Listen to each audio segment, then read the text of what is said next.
Fala aí, galera! A gente está aqui para falar de um assunto que é muito comum, a ansiedade. A gente vai entender como que ela ocorre, sintomas e um pouco da parte química para poder driblar essa situação no dia a dia.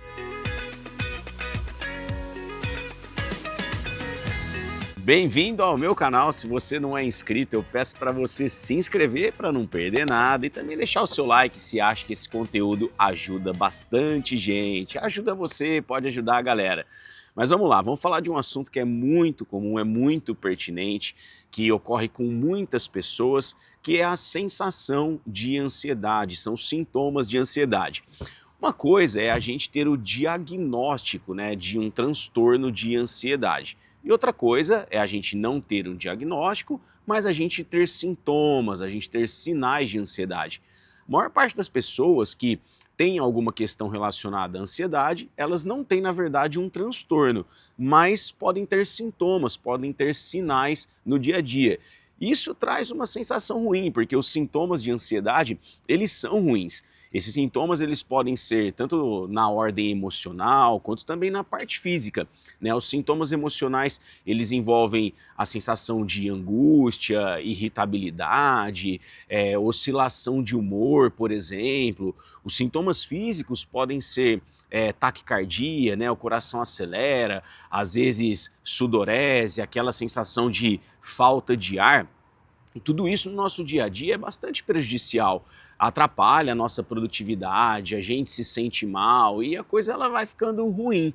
Mas dá para a gente compreender um pouco mais, né, situações que favorecem isso e também dentro da parte da neurociência, como que a gente pode tentar contornar um pouco os sintomas de ansiedade para, no mínimo, minimizar o dano que ela pode nos causar.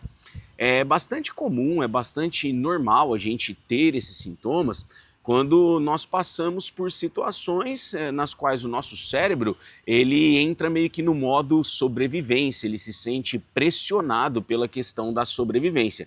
E essas situações elas são muito comuns no dia a dia das pessoas e em diversas ordens, né? Em diversos momentos. Por exemplo, se a gente estiver falando de um pai de família, por pressão financeira, um pai ou uma mãe de família, pode ter sintomas de ansiedade, porque a gente tem ali o modo sobrevivência, né? Faltar dinheiro, faltar aporte para a família é uma coisa que incomoda bastante. Isso pode acontecer, por exemplo, no caso de um estudante que presta um concurso, presta um vestibular, conforme o concurso se aproxima, o vestibular se aproxima, a sensação de ansiedade ela pode aumentar, os sintomas podem aumentar, porque a gente vai entrar muitas vezes naquele modo de sobrevivência. Às vezes, um ano inteiro de estudos, ele está num dia, né, ou está em um mês, e isso ativa esse modo de sobrevivência. A gente pode falar, por exemplo, também de sensação de perda que pode acontecer em relacionamentos, às vezes você está passando por uma situação que um término de um relacionamento pode acontecer, ou um ente querido que está doente e a sensação de perda ela aflora, e isso pode aflorar, pode trazer, pode potencializar sintomas de ansiedade em pessoas que não têm exatamente esse diagnóstico. E o que vai acontecer? Quando esses sintomas eles começam a vir à tona, a gente começa a ter uma bagunça, né, de alguns neurotransmissores, uma liberação de cortisol anormal, que é um hormônio de estresse, uma liberação de adrenalina, além do normal, que é um hormônio da resposta de fuga, né, que é um hormônio do medo, também uma liberação de glutamato, que é um neurotransmissor excitatório, e o excesso de glutamato dá uma excitação que fica além do que é normal, né? E aí isso promove ansiedade, né? Os sintomas de ansiedade eles são bastante potencializados. Mas a questão é que quando a gente entende um pouco dessa parte de neurotransmissão, de neurociência, dá para a gente tentar minimizar um pouco o dano, dá para dar uma equilibrada nesses neurotransmissores, nessa bagunça de neurotransmissores. E aí eu vou falar de algumas coisas que a gente pode fazer para tentar dar uma acalmada nesses neurotransmissores.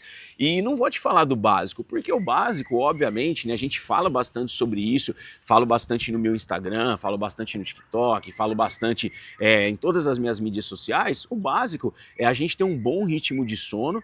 Quando a gente fala de ritmo, né, é tanto a quantidade correta quanto uma hora para acordar e dormir, que a gente consiga manter a regularidade ao longo da semana.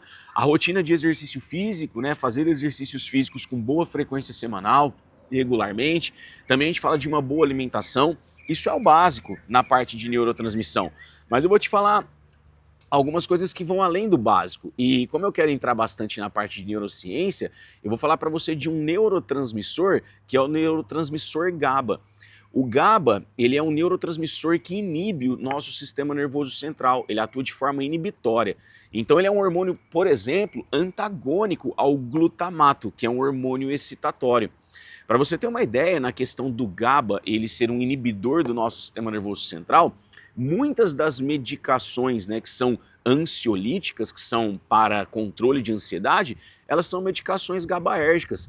E até por isso, essas medicações, se dosadas de maneira errada, elas podem ser prejudiciais, até mesmo fatais. Por quê? Porque você vai promover uma inibição do sistema nervoso central. Você não pode promover uma inibição demais, né, demasiada do nosso sistema nervoso central.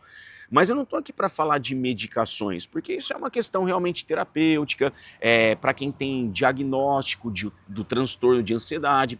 Para as pessoas que têm os sintomas de ansiedade, numa situação mais corriqueira do cotidiano, dessa pressão que eu te falei, a gente não vai exatamente precisar chegar num nível de medicações GABAérgicas, mas a gente pode tentar naturalmente aumentar a nossa produção e liberação do neurotransmissor GABA. Porque quando a gente naturalmente aumenta a produção e liberação do GABA, a gente promove uma inibição do sistema nervoso central que vai nos dar uma sensação de relaxamento, aumentar o nosso poder de foco e diminuir esses sintomas, ou às vezes até zerar os sintomas de ansiedade. Então a sensação de angústia, né, de irritabilidade que você pode ter por ansiedade, ela passa, porque você está tendo uma neurotransmissão favorável. E existem algumas maneiras que a gente pode tentar naturalmente liberar e produzir o neurotransmissor GABA.